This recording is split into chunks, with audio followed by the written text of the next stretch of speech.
ఓం సహనా భవతు సహనౌ భునక్తు సహ వీర్యం కరవావహై తేజస్వినావధీతమస్తు మా విద్విషావహై. ఓం శాంతి శాంతి శాంతి.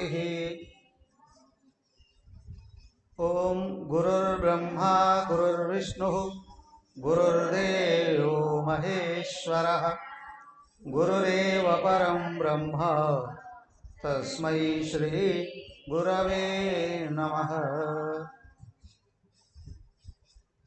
ఓం ప్రపన్నపారిజాతాయ స్తోత్రవేత్రైకపాణయే జ్ఞానముద్రాయ కృష్ణాయ గీతామృతదుహే నమః. ఓం సచ్చిదానందరూపాయ విశ్వోత్పత్యాదిహేతవే తాపత్రయ వినాశాయ శ్రీకృష్ణాయ వయం నమః.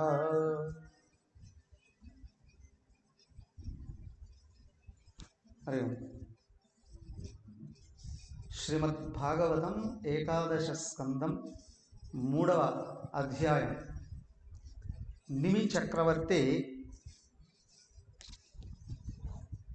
ఋషభ పుత్రులైనటువంటి భరతుని యొక్క తమ్ములు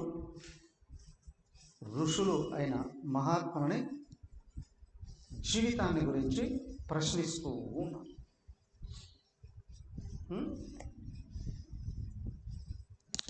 ఏం ప్రశ్నిస్తున్నారయ్యా? మొదటి 2 ప్రశ్నలు తెలుసుకున్నాం. ఒక ఆయన కవి అనే ఋషి జవాబిచ్చారు. మొదటి ప్రశ్న, అయ్యా భగవంతుడి యందు భక్తి అంటే ఏంటి, అది ఎలా ఉంటుంది, దానివల్ల ప్రయోజనం ఏంటి? రెండవ ప్రశ్న హరి అనే మహాత్ముడు తెలియపరిచారు. ఆ ప్రశ్న ఏమిటయ్యా అంటే, భాగవత ఉత్తముడు భగవద్భక్తుడు అంటే ఎవరు? భగవద్భక్తులు ఎన్ని స్థాయిలలో ఉంటారు? అవును, మొదటి రకం భక్తుడు ఎలా ఉంటాడు, రెండో రకం భక్తుడు ఎలా ఉంటాడు, మూడవ రకం భక్తుడు ఎలా ఉంటాడు, ఏ విధంగా వ్యవహరిస్తాడు, ఆ విషయాలన్నీ తెలియపరిచారు కదా. మూడవ ప్రశ్న చాలా అందంగా ఉంటుంది. దేవుడి దగ్గరికి వెళ్ళే వాళ్ళందరూ భక్తులేనా? అయితే అందరికీ భగవంతుడు ఎందుకు అనుగ్రహించట్లేదు కదా? అందరూ ఒకే విధంగా ఉంటున్నారా? అవునా? ఆ భక్తులలో వివిధ రకాల స్థాయి భేదాలు ఏంటి, దేనివల్ల వచ్చాయి? దేవుడి దగ్గరికి వెళ్తున్నాడు, దేవుడు మీద ఇష్టంతోనా, దేవుడు ఇచ్చే దాని మీద ఇష్టంతోనా? అవునా? ఎందుకు వెళ్తారయ్యా దేవుడి దగ్గర? మొట్టమొదటిగా ప్రారంభంలో ఎందుకు వెళ్తారు? ఎందుకు వెళ్తారు? చేసిన పాపాలని సమర్పణ చేయడానికి. అదే కదా, పిలుస్తారు కదా, పగలంతా పాపాలు చేసుకోండి, సాయంత్రం వచ్చి సమర్పణ చేయండి. అలా అలాంటి వాళ్ళు ఇంకొంతమంది ఏంటి అంటే, చేసిన పాపాలు పోవాలి అని దేవుడి దగ్గరికి వచ్చి పూజలు చేస్తూ ఉంటారు. అవునా కాదా? అవునా కాదా? కొద్ది రోజులు లేరుగా నిజంగా నిష్ఠగా సత్సంగానికి వస్తే అట్లాంటి విషయాలన్నీ దూరం అయిపోయినట్టు కనిపిస్తాయి, చాలా దూరంగా ఉన్నట్టు. కానీ కావాలంటే చూడండి, గమనించి చూడండి, చాలామంది దేవుడి దగ్గరికి పాపాలు పోగొట్టుకోవడానికి వస్తారు. అన్నీ గమనిస్తే అర్థమవుతుంది. ఆ తర్వాత కోరికలు తీర్చుకోవడానికి వస్తారు కదా. ఫస్ట్ వాడు సంకటం వస్తే వెంకటరమణ, అది తీరితే గోవిందా, అదే కదా కదా.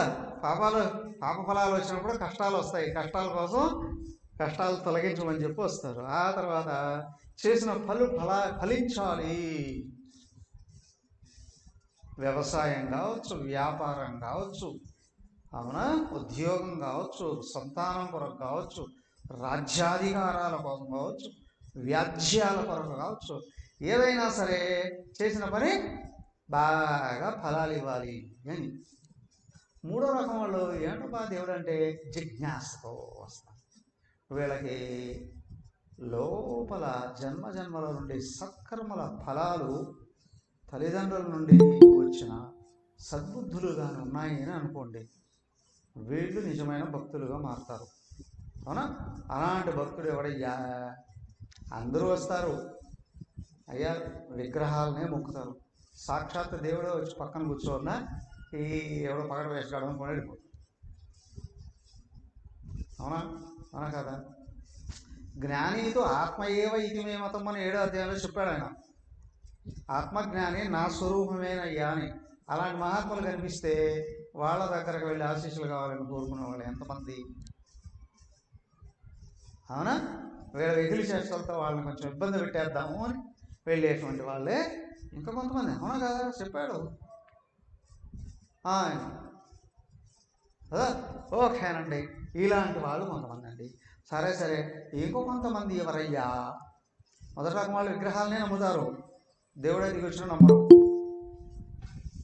కదా. కొంతమంది దేవుళ్ళను కూడా, చరిత్రలు కూడా తెలుసుకుంటారు, కానీ మహాత్ములను గుర్తించలేరు. మొదటి రకం వాళ్ళు ఉన్నారే, దేవుళ్ళ గురించి బాగా తెలుసు వాళ్ళకి. ఏమిటయ్యా, అందరూ భగవంతుడే, అందరూ మహాత్ముడు సాక్షాత్ ఆయన స్వరూపుడే,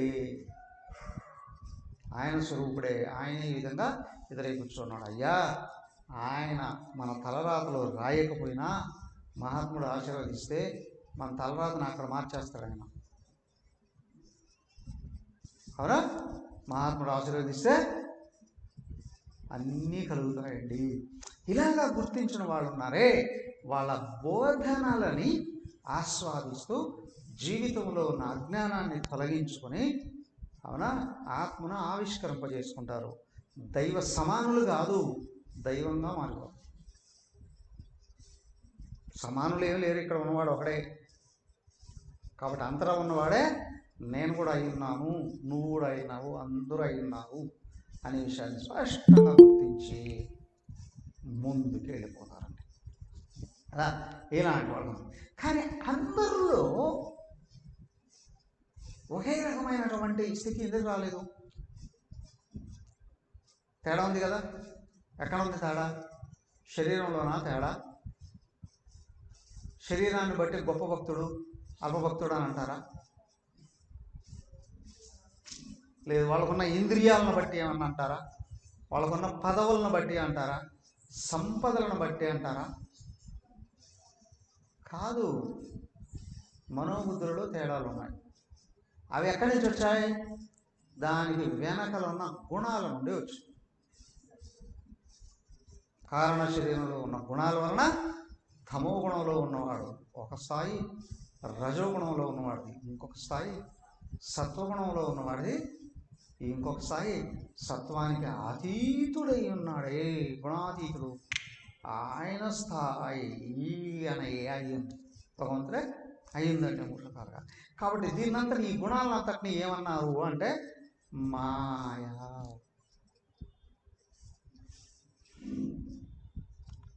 మూడో ఆయనని నిమిషక్రవర్తి ఇదిగో అదే ప్రశ్నిస్తున్నాం, చూడండి. అత తృతీయోధ్యాయ మాయాస్వరూప నిరూపణ, మాయను దాటు మార్గము, బ్రహ్మ కర్మయోగములను నిరూపణ. ఓకే. దెన్ రాజోవాచ పరస్య విష్ణురీశస్య మాయినామపి మోహిని మాయాం వేదితుమిచ్చామో భగవంతో బ్రువంతునః నానుతృప్యేజుపం యుష్మద్వచో హరికథామృతం సంసారతాపనిశ్శప్తో మర్త్యసత్వాపభేషజం అంతరిక్ష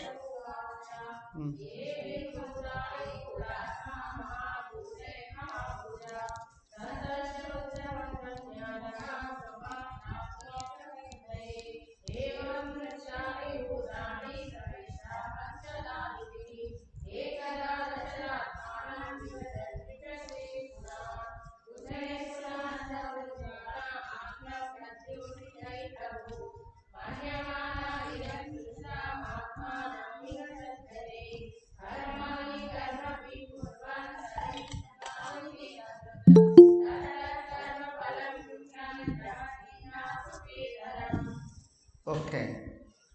రాజోవాచ, రాజు అడుగుతున్నాడు. ఎవరా రాజు? నిమిషక్రవర్తి. ఆయన అడుగుతున్నాడు కానీ అయ్యా భగవంతో మహారాజు అడుగుతున్నాడు, మహాత్మా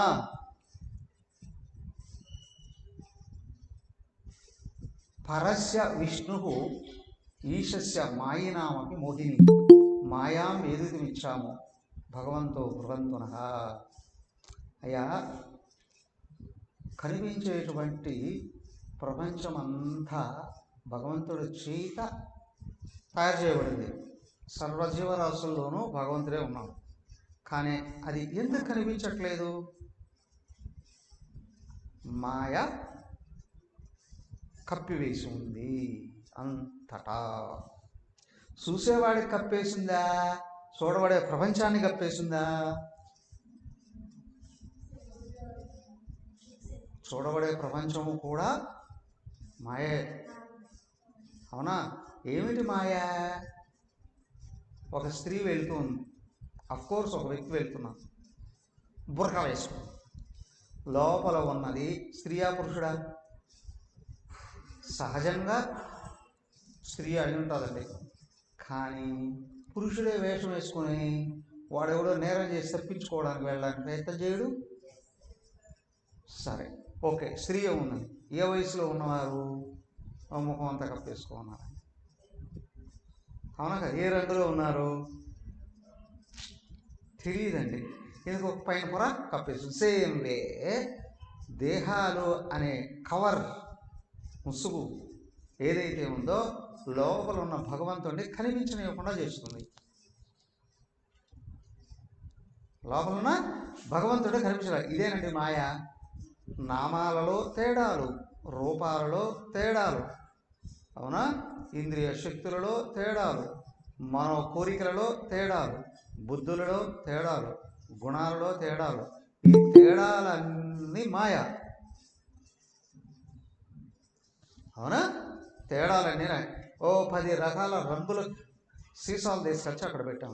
అన్నిట్లో నీళ్లు పోసాం. కానీ ఏ సీసా చూసినా దాని రంగును బట్టే ఆ లోపల ఉన్న నీళ్ళు అదే కలర్లో ఉన్నట్టు కనిపిస్తుంది. కానీ నీళ్ళు ఏ కలర్ లేవు. అవునా? కానీ బాటిల్ని బట్టి ఆ రంగులో కనిపిస్తాయి కదా. అలాగే అందరిలో ఉన్న భగవంతుడు ఒక్కడే. ఆయనకు నామాలు, రూపాలు, గుణాలు కూడా ఏమీ లేవు కదా. కానీ పైకి కనిపించే బాటిల్ లాంటి శరీరాలు ఉన్నాయి. ఈ శరీరాలలో ఈ శరీరాల యొక్క గుణాలు ఆయన మీద ఆపాదించి ఆ వ్యక్తి ఆ లోపల ఉన్న ఆయన్ని ఈ విధంగా మనం పోల్చి చెప్తూ ఉన్నాం, భేదభావాలతో చూస్తూ ఉన్నాం. కానీ లోపల ఉన్నవాడు మాత్రం ఒక్కడే ఉన్నాడు. కానీ ఆ ఒక్కడైన వాడిని, ఆ ఏకత్వాన్ని గుర్తింపకుండా చేసేది ఏది అంటే మాయ. ఎవరు మాయ? నీ మాయ నా మాయ కాదు. అక్కడ మాయ ఒకటే, వైష్ణవి, విష్ణువు యొక్క మాయ. అయ్యా అందరిలో ఉన్నది ఒక్కడే అని మహాత్ముడికి తెలుసు, భగవద్భక్తుడికి తెలుసు. కానీ మాయ అనేది ఉంది, కప్పివేసి భేదాలతో చూపిస్తూ జనాల్ని మోహింపజేస్తూ ఉంది. అవునా? మాయాం వేదితుం ఇచ్చామి భగవంతం ప్రోంతుని. ఆ మాయ గురించి నేను బాగా తెలుసుకోవాలి అని అనుకుంటున్నాను. అయ్యా భగవాన్ నాకు చక్కగా దాన్ని బోధించు. నా అనుతృప్య జుషన్ కృష్ణధ్వజో హరి కథామృతం. ఇదిగో నువ్వు చెప్తూ ఉంటే నాకు అసలు తృప్తి కలగట్లేదు. అవునా? సరేలే ఏదో కాలక్షేపానికి అడుగుతున్నాను అని అనుకుంటావేమో. కాదు. భగవంతుని గురించి వింటూ ఉంటే మానవుడికి భవతాపాల శాంతి కలుగుతుంది, తాపత్రయ శాంతి కలుగుతుంది కదా. ఆ శాంతిని పొందడం కొరకే నేను అడుగుతూ ఉన్నానయ్యా. మేము శాంతిని పొంది మాయని దాటేది ఎలా, అది నాకు తెలియపరచు. అందుకు నేను అడుగుతున్నా.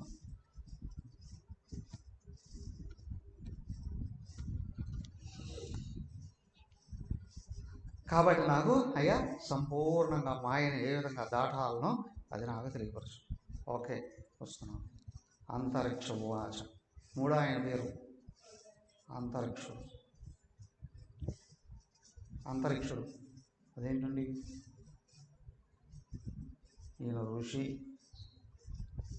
అవునా? ఒక్కొక్కరికి ఒక్కొక్క రకమైన పేర్లు ఉంటాయి కదా. ఒక్కొక్క ఏరియాకి వెళ్తే ఒక్కొక్క రకమైన పేర్లు ఉంటాయి. ఈయన ఋషి వైదికమైన పదాలనే వాడారు. అంతరిక్షుడు అనేటంటే ఆయన వచ్చాడు. ఏవి భూతాని భూతాత్మ మహాభూతే మహాభుజ ససజ్జోచ్ఛావసానాద్య సమాత్రాత్మ ప్రసిద్ధి. అయ్యా ఆయన అంటున్నాడు, ఇదిగో ఓ నిమి మహారాజా చెబుతాను విను. ఆది పురుషుడు మొట్టమొదట వ్యక్తమైన వాడు, మొట్టమొదటగా ఉన్నవాడు ఎవరు? నారాయణుడు. మొట్టమొదట వ్యక్తమైన వాడు శ్రీమన్నారాయణుడు ఉన్నాడే.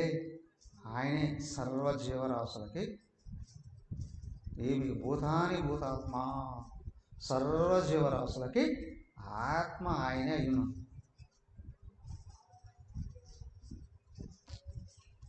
ఇదిగో ఆయన నుండే మాయ వచ్చింది. మాయ నుండి అంతా మళ్ళీ వివరంగా చెప్తున్నారు.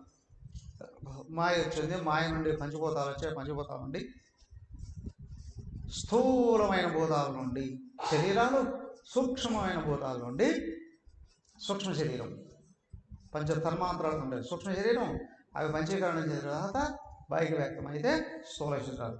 అన్ని స్థూల శరీరాలు కూడా ఆయన దగ్గర నుంచే వచ్చాయ్యా. అందరిలో ఉన్న జీవుడు సాక్షాత్తు ఆయనేనయ్యా, వేరే వాళ్ళు ఎవరు కాదు కదా. సరే ఇదిగో జీవరాశులన్నీ ఎందుకు వచ్చాయి? స్వసజ్జ ఉచ్చావచాన్ ఆద్య స్వమాత్ర ఆత్మప్రసిద్ధి. ఇక్కడ జీవుడు వచ్చింది వాడి మూలమైన పరమాత్మను అందుకోవడానికి. అర్థమైందా? పరమాత్మను తెలుసుకోవడానికే వచ్చాడు ఇక్కడ. దృష్టి అది వస్తుందా? జీవుడు యొక్క స్థితి మారుతూ తెలుసుకున్నాడా నేను పరమాత్మనే అని చెప్పి గుర్తిస్తాడు. తెలుసుకోలేదా మళ్ళీ పతనం అవుతూ ఉంటాడు. వ్యతిరేకంగా వ్యవహరించాడా ఎంత కిందికైనా వెళ్ళిపోతాడు, కదా. అదిగో సో కాబట్టి ఏంటంటే ఇదిగో భగవంతుడు నామరూపాలను తయారు చేశాడు. నామరూపాలు అనుభవించడానికి విషయ ప్రపంచాన్ని కూడా ఇచ్చాడు. కనిపిస్తుంది అటువైపు ప్రపంచంగా కనిపిస్తూ ఉన్నది ఆయనే, ఇటువైపు నామరూపాలలో ఉన్నది ఆయనే. ఎవరైతే ప్రపంచం మీద ఆసక్తి పెట్టుకుంటారో వాళ్ళకి నేను దేహం అనే భావం వచ్చేస్తుంది. ఎవరికి భగవంతుడి మీద ఆసక్తి కలుగుతుందో నేను దేహంలో ఉన్న ఆత్మను అనే విషయం తెలుస్తుంది. Very simple.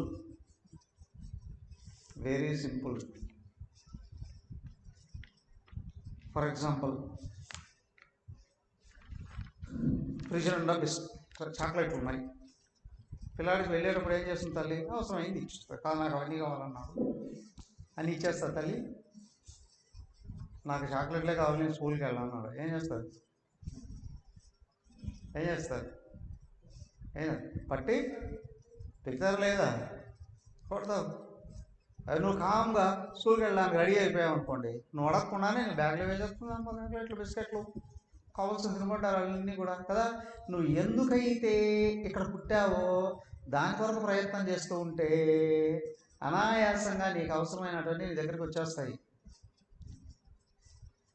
నువ్వు నీ లక్ష్యాన్ని మర్చిపోయి ప్రపంచాన్ని అనుభవించడానికే పుట్టాను అని అడ్డదిడ్డంగా పనులు చేస్తూ దొరికిందంతా దోసుకోవడానికి అడ్డం వచ్చిందంతా అనుభవించాలని ప్రయత్నం చేస్తే అందుకే అన్ని రకాల కష్టాలు వస్తాయి, అన్ని రకాల నష్టాలు వస్తాయి, అన్ని రకాల బాధలు కలుగుతున్నది వాటి వలననేనండి. అందువల్లనే ఇవన్నీ కూడా కలుగుతాయి. సో కాబట్టి ఏంటి అని అంటే అని చెప్తున్నాడు వరుసగా. ఇదిగో 7 నుండి ఇత్తం కర్మగతిర్గచ్చన్ బభ్వద్రవః పుమాన్ అభూత సంప్లవాత్ సర్గ ప్రళయావశ్నుతే వశః ధాతూపప్లవ సన్నే వ్యక్తం ద్రవ్యగుణాత్మకం అనాది నిధనో కాలో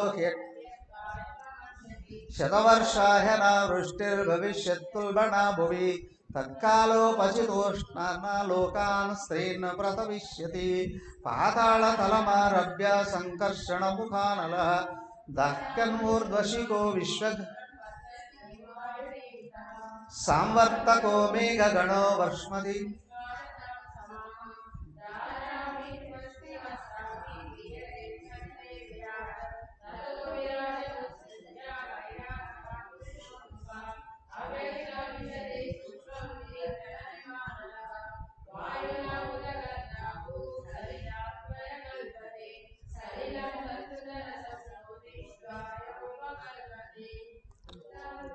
ఓకే ఓకే. సో కాబట్టి ఏమిటయ్యా అంటే ఇదిగో ఆయన ఈ జీవుల్ని తరింపజేయడం కొరకు ఆయన వ్యక్తమయ్యాడు. మాయ ఆయనలో ఉంది, ఆయన సర్వవ్యాపకుడుగా ఉన్నాడు. అవునా? పడుకొని నిద్రపోతూ ఉన్నారు. మీ మనసు ఎక్కడుంది? ఎక్కడుంది? ఏమైనా దారిపోయిందా? లేదా మీ షాప్లో పనిచేసేవాడు ఎత్తుకెళ్ళిపోయాడు? ఎక్కడికి వెళ్ళింది మనసు? నీలో నిద్రపోయింది. నువ్వు నిద్రలోకి వెళ్ళావంటే అది నీలో కలిసిపోయింది. వాస్తవానికి నిద్రపోయింది నువ్వా నీ మనసా? ఎవరు నిద్రపోయింది? నువ్వు మేలుకొనే ఉన్నావు. నువ్వు దాంతో తాదాత్మ్యాన్ని వదిలేసేటప్పుడు అది వచ్చి నీళ్ళు పడుకుంది. పిల్లలు ఇంకా నిద్రపోలేదు, తల్లి పడుకోకుండా కామ్గా ఉందనుకోండి, అటు తిరిగి వచ్చి ఒళ్ళో పడుకొని, అవునా కదా, రాత్రి ఏంది పడుకోవట్లేదు, ఆడిస్తూ ఉంటే లేదు, మాట్లాడుతూ ఉంటే లేదు, కదిలిస్తూ ఉంటే తిరుగుతూనే ఉంటాడు. లేదా కామ్గా తల్లి వచ్చింది అనుకోండి, వాడు తిరిగి వచ్చి ఒళ్ళో పడుకొని నిద్రపోతాడు. అవునా? అలాగే ఇక్కడ కూడా ఏంటంటే నేను అనేవాడు నిద్రపోవట్లేదు, వాడు మేల్కొనే ఉన్నాడు త్రికాలాలలో. కాబట్టి ఇక్కడ ఏమవుతుంది? శరీరం తిరిగి వచ్చి అది పడుకొని నిద్రపోతుంది. ఫస్ట్ మనసు ఎక్కువసేపు తిరుగుతుంది, ఎక్కువసేపు తిరిగి ఏం చేస్తుంది? అది కూడా వచ్చి పడుకొని నిద్రపోతుంది. కానీ ఇవన్నీ పని చేసేటప్పుడు లోపల ఉన్నవాడు మేలుకో ఉన్నాడు, ఇవన్నీ నిద్రపోయేటప్పుడు కూడా, అవునా కదా? మంచి నిద్ర పట్టిందండి, గాఢ నిద్ర పట్టిందండి. ఏం చేసావయ్యా అప్పుడు? ఏం చేయలేదండి. చూసావా? లేదండి. విన్నావా? లేదండి. తిన్నావా?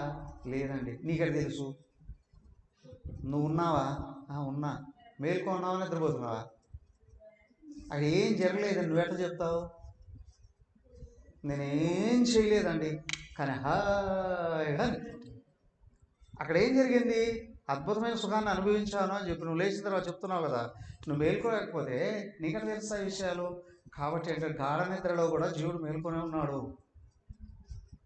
శరీరం మాత్రమే నిద్రపోయి మనసు సగం మేల్కొని ఉంటే సగం నిద్ర కలలు. శరీరంతో పాటు మనసు కూడా నిద్రపోయిందా? గాఢ నిద్ర. కానీ లోపల జీవుడు మేల్కొనే ఉన్నాడు కదా.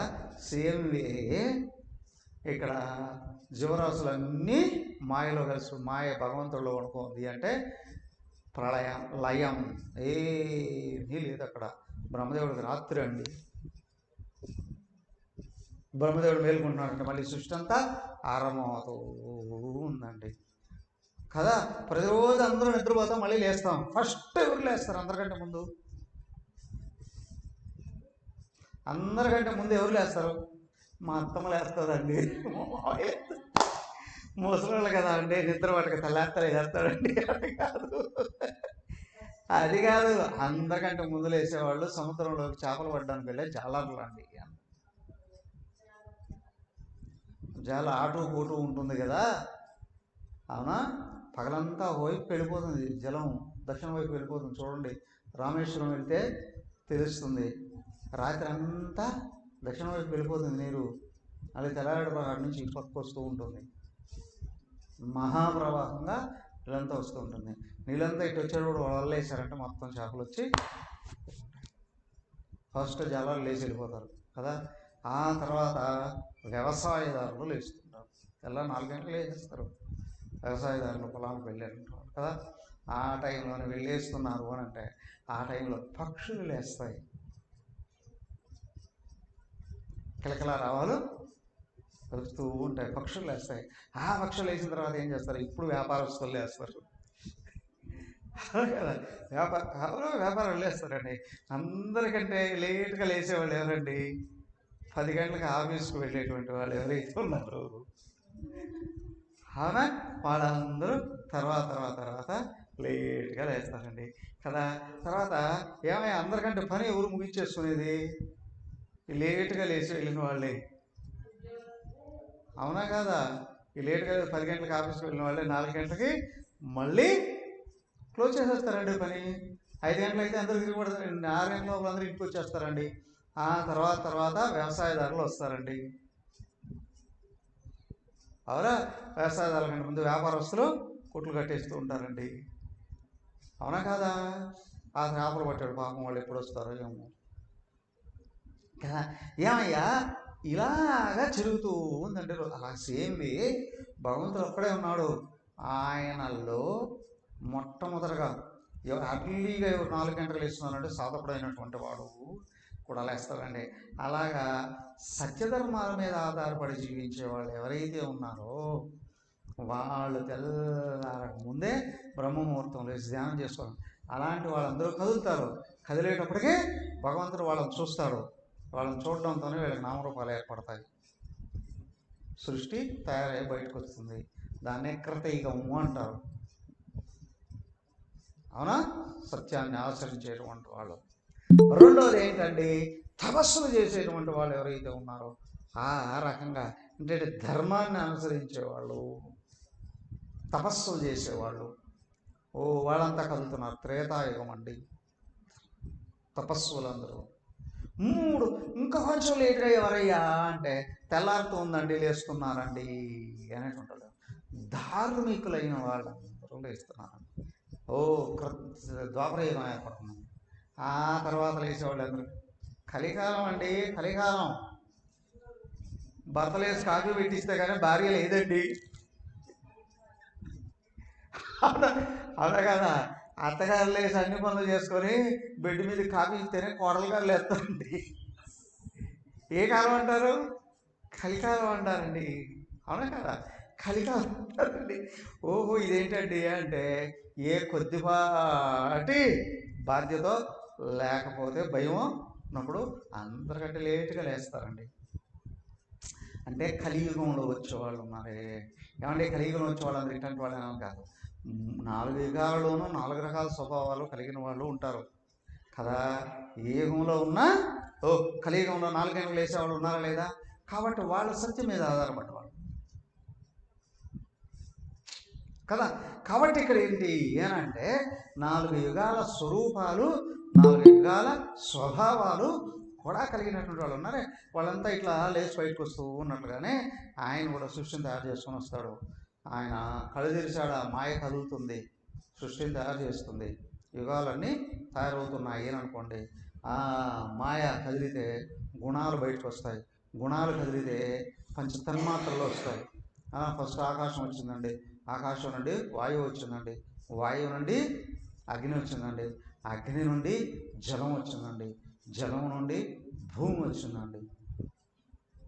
అలాగే జ్ఞానేంద్రియాలు, కర్మేంద్రియాలు, పంచప్రాణాలు, అంతఃకరణ కూడా వచ్చండి. ఆ తర్వాత ఆ పంచ తన్మాత్రలు ఒక దాంట్లో ఒకటి కలిసి పంచభూతాలు తయారయ్యాయండి. ప్రపంచం అంతా ఏర్పడిందండి. ఎంతవరకు ఉంటుందండి ఇదంతా? కారు నడుపుతూ వెళుతూ ఉన్నాం, బ్రేక్ లేకుండా కారు ఆగాలి. ఎప్పుడు అవుతుంది? బ్రేకులు వేయకూడదు, కారు ఆగిపోవాలి. ఎప్పుడు? పెట్రోల్ అయిపోతే. మీకు ఎవరికి డ్రైవింగ్ రాదు, అంతేగా. ఫ్యూల్ అయిపోతే అయిపోతుంది. ఒక కారు ఏంటండి, రైలైనా అయిపోతుంది, ఏరోప్లేన్ కదా. సేమ్ ఇక్కడ కూడా ప్రతి ఒక్కరూ కొన్ని కోరికలు పెట్టుకొని వస్తారు, అవి తీరిపోవడంతో అయిపోతుంది జీవితం.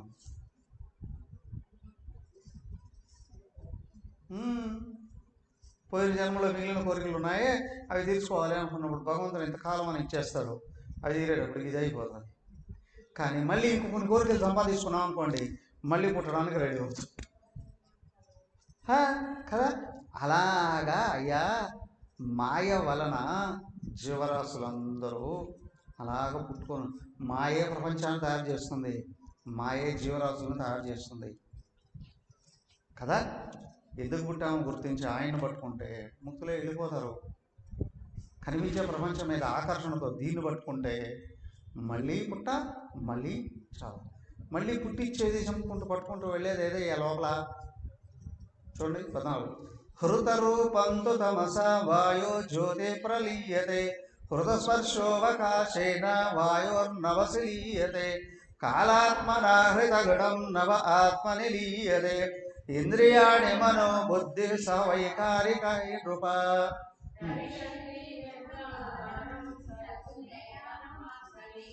ఏషా మాయా భగవతః త్రివర్ణావర్ణితాస్మాభిః కిం భూయ శ్రోతుమిచ్చసి.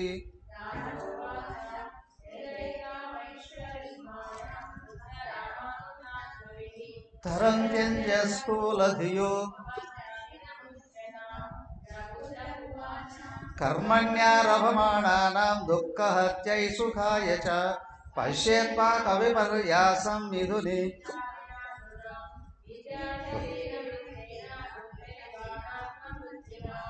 గృహావత్యావశుభిః.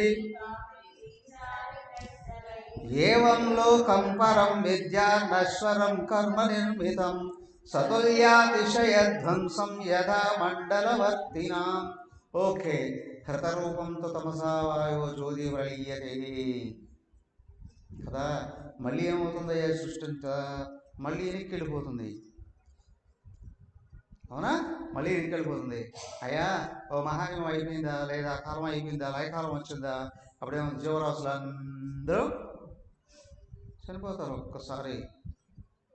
అందరూ మట్టిలో కలిసిపోతుంది, మట్టి నీటిలో కలిసిపోతుంది, నీరు అగ్నిలో కలిసిపోతుంది, అగ్ని వాయువులో కలిసిపోతుంది, వాయువు ఆకాశం కలిసిపోతుంది, ఆకాశం మళ్ళీ మాయలో కలిసిపోతుంది. ఇలాగా వెనక్కి వెళ్ళిపోతూ ఉంటుంది, మళ్ళీ పైకి వస్తూ ఉంటుంది. ఎవరైనా దీన్ని దాటేయగలరు? సముద్రంలో దూకామండి, ఈదుకున్నాడు పోవాలి అని, పోగలరా? పోలేరు. ఏమవుతుంది? ఒక అల కొట్టిందంటే ఎక్కడ పోయి కలిసిపోతావో తెలియదు. అల దాటం లోపలికి వెళ్ళిపోయామండి, మొసళ్ళు ఉంటాయి, తిమింగళాలు ఉంటాయి, తిమింగళాలు ఉంటాయి, సుడిగుండాలు ఉంటాయి. తుఫాను లేచిందంటే నీళ్ళు ఎంత వెళ్ళిపోతుంది, ఎక్కడ పోయి పడిపోతావో తెలియదు. ఏమంటే సముద్రం దాటాలి అని అంటే మంచి పడవ ఎక్కాలండి, అనుభవజ్ఞుడైన నావికుడు ఉండాలండి దాంట్లో, అవునా?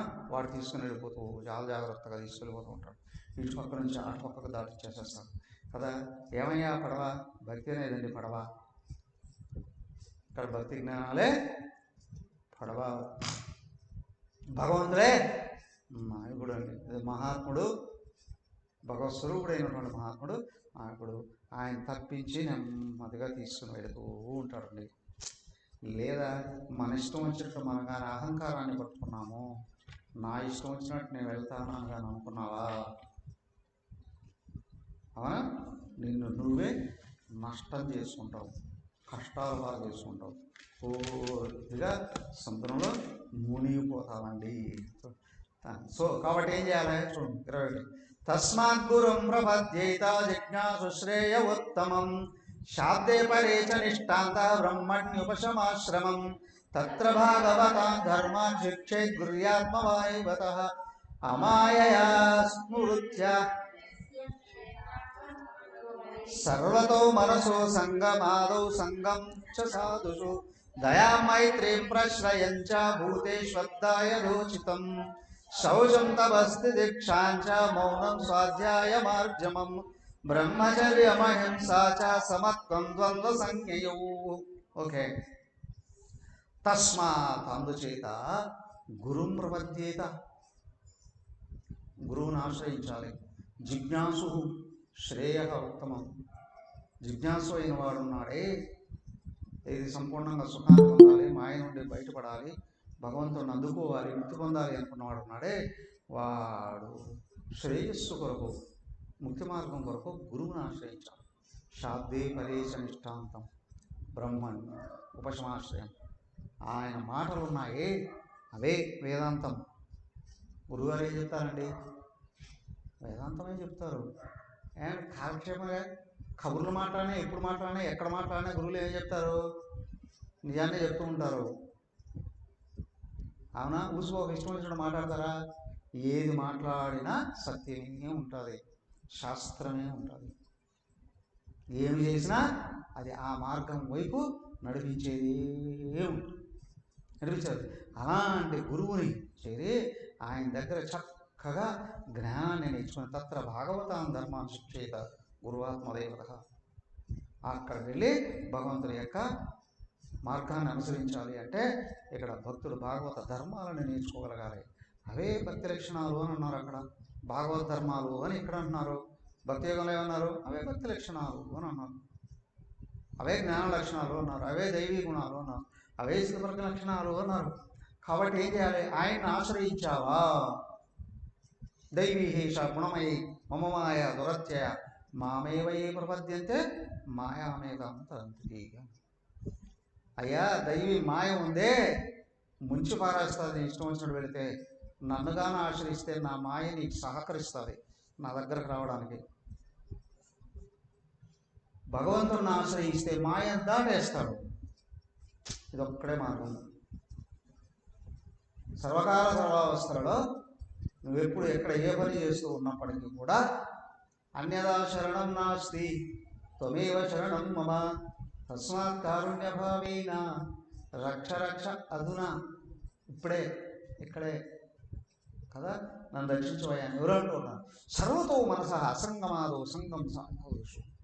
ప్రపంచంతో తాదాత్మ్యం లేకుండా సజ్జనులతో తాదాత్మ్యం ఎక్కడైతే ఉందో వాళ్ళకి గుణాలు వస్తాయి. దయాం మైత్రీం ప్రశ్రయం చ భూతేషు థయోష్టం. దయ, స్నేహం, ప్రశ్రయం, ఇవి అక్కడ చెప్పింది. అద్వేష్ట సర్వభూతాన మైత్ర కరుణ యోచ. మహాత్ములను ఆశ్రయించేవాడు చెప్పిన మార్గంలో నడిచేటువంటి వాళ్ళకి దైవీ గుణాలు వస్తాయి, భాగవత లక్షణాలు వస్తాయి. వాళ్ళకి శౌచం తపః తితిక్ష చ మౌనం స్వాధ్యాయ మార్జవం. ఇదిగో వెళ్ళి చెప్తున్నాను. శౌచం శుచిత్వం, తపః నిగ్రహం, తితిక్ష ఓర్పు, మౌనం, అనవసరమైన విషయాలు ఏందో తాదాత్మ్యం లేకపోవడం, స్వాధ్యాయం నిరంతర అధ్యయనం, ఆర్జవం రుజుప్రవర్తన, బ్రహ్మచర్యం నిరంతరం భగవంతుని ఆశ్రయించి నడుచుకోవడం, అహింసాచ ఈ ఇతరులను బాధ పెట్టకుండా ఉండగలగడం, సమత్వం అందరిలో ఆయన చూడగలగడం, ద్వంద్వ సంజ్ఞయో ప్రపంచం నుండి ఏ బాధలు వచ్చినా ఆయన తలుచుకుంటూ చెలించకుండా ఉండగలిగేటువంటి స్థితి. ఇవేం చేస్తాయి? ఆయన వైపు లాక్కొని వెళుతూ ఉంటాయి, ఆయన దర్శించేటట్టు చేస్తాయి. ఎలాగా?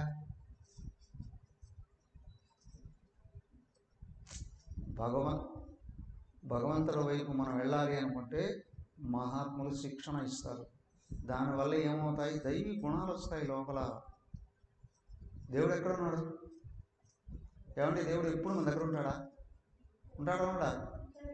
ఉన్నాడు, కానీ సాధు సాంగత్యం వల్ల ఆ విషయం తెలుస్తుంది. ఉన్నాడనే విషయం సజ్జన సాంగత్యం ఉన్నవాడికే తెలుస్తుంది. అందరికి తెలుస్తుందా? తెలియదు. ఎందుకు తప్పు చేస్తారో ఎవరు చూడట్లేదు. అవునా కాదా? ఎవరు చూడలేదు. నిత్యం వెళ్తున్నా ఆయన చూస్తున్నాడు అనే విషయం తెలిస్తే తప్పులు. కాబట్టి సజ్జన సాంగత్యం ఉన్నటువంటి వాడికి ఈ విషయం తెలుస్తుంది. అందుకు శాంత సాంగత్యం అంటున్నారు. అప్పుడు వాళ్ళ జీవితం ఎలాగ ఎదుగుతుందండి. ఇదిగో 25 సర్వేత్రాత్మేశ్వరాన్వేక్షాం కైవల్యమనికేతనాం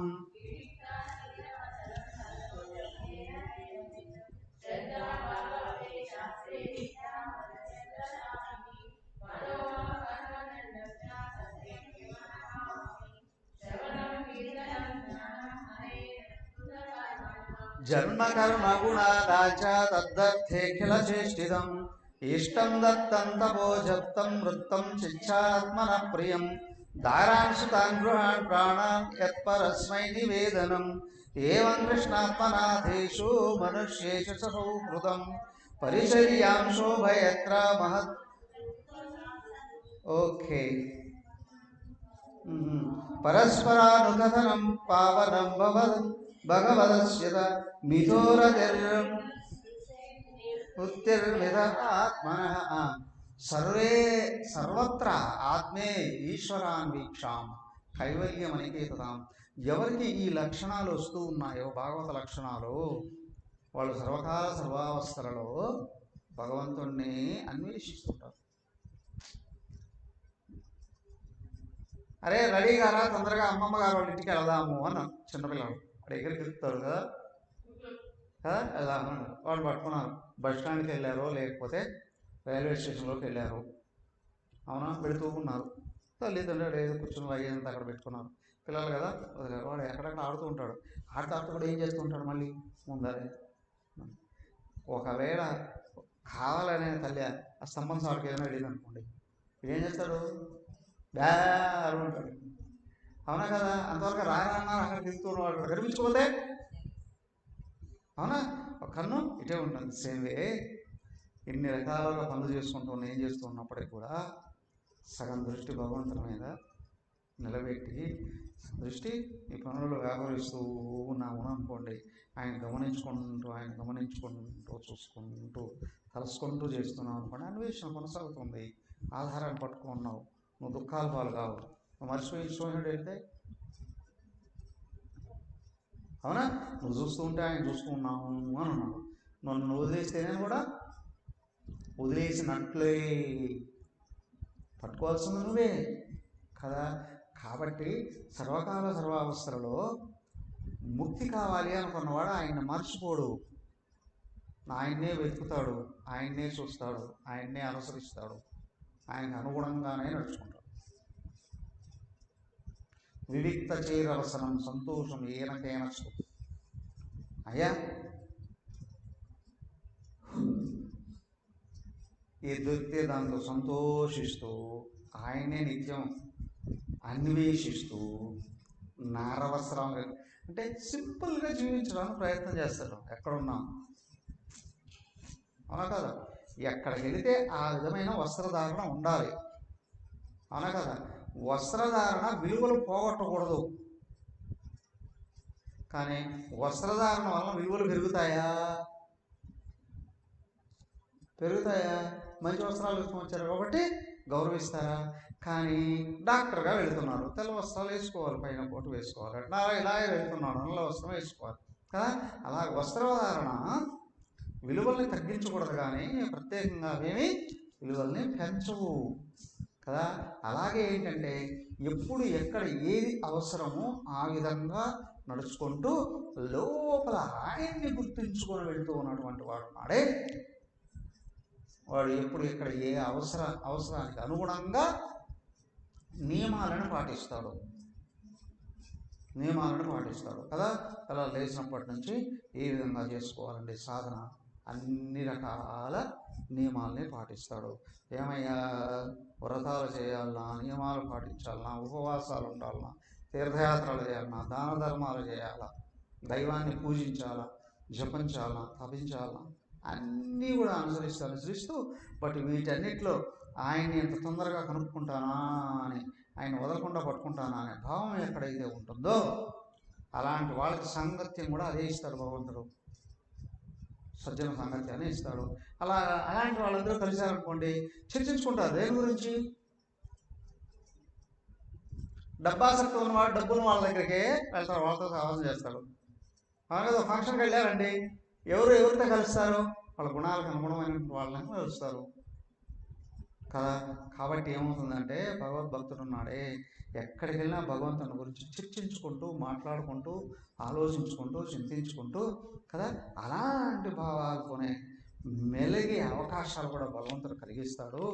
అట్లాగా ఎవరైతే నడుచుకుంటూ ఉన్నారో వాళ్ళు ముందుకు వెళ్ళడానికి అవకాశం ఉందండి కదా.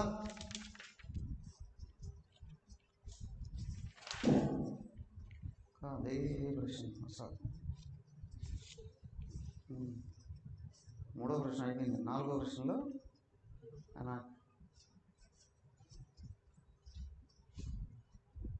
ఇక్కడ 17లో అడిగాడు.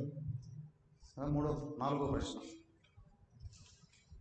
యథా ఏతాం ఐశ్వర్యం మాయాం దుస్తరాం అకృతాత్మభి తరంత అజవహస్తు స్థూలదీయో మహర్ష ఇదముచ్యతాం కదా. అక్కడ అడిగాడు, అయ్యా మహర్షి, మనోనిగ్రహం లేనివాడు భగవంతుని మాయను దాడుట చాలా కష్టం కదా, కనుక మా వంటి సామాన్యులు ఈ మాయ నుండి సులభంగా బయటపడే ఉపాయాన్ని గురించి తెలపండి అన్నప్పుడు ఆయన ఎవరు ప్రబుద్ధుడు అని ఆయన వచ్చాడు. ప్రబుద్ధుడైన ఆయన వచ్చి, ఇదిగో ఈ దుఃఖాలని కదా, దుఃఖాలని కష్టాలని దాటడం కొరకు ఏం చేయాలి అనేది ఇది చెప్తున్నాడు. మొట్టమొదట నిష్కామ కర్మల్ని ఆచరించగలగాలి, సద్గుణాలని పెంపొందింపజేసుకోవాలి. ఆ గుణాలన్నింటినీ కూడా చెప్పాడు కదా. సాంగత్యాన్ని పెంపొందింపజేసుకోవాలి, నిత్యం నిరంతరం భగవంతుడిని స్మరించుకుంటూ ముందుకు వెళ్ళగలగాలి కదా. ఆ విధంగా వెళ్ళేవాడికి నిత్యం నిరంతరం ఎక్కడికి వెళ్ళినప్పుడు కూడా ఆయన లీలలే గోచరిస్తూ ఉంటాయి కదా. అలాంటి వాళ్ళు సునాయాసంగా ఈ దుఃఖాలని ఆయన దాటేసేయగలరయ్యా. తర్వాత మళ్ళీ ఇంకొక ప్రశ్న వేశాడు. ఒక ప్రశ్న చదివాము, ఇది 31 చదవలేదు. ఓకే, రేపు చూద్దాం. పై 3 శ్లోకాలు చదివి చూద్దాం. స్మరంత స్మారయంతశ్చ విధో మౌఘ హరం హరిం భక్త్యా సంజాతయో భక్త్యా బిభ్రత్యుత్కల్పకాంతనం క్వచిదృదం తచ్యుత చింతయా క్వచిదు హసంతి నందంతి వదంత్యలౌకికాః నృత్యంతి గాయంత్యనుశీలయంత్యజం భవంతి తూష్ణీం పరమేత్య నిర్వృతాః ఇది భాగవతాన్ ధర్మాన్ శిక్షన్ భక్త్యా తదుత్తయా నారాయణ పరో మాయామజంతరతి దుస్తరాం.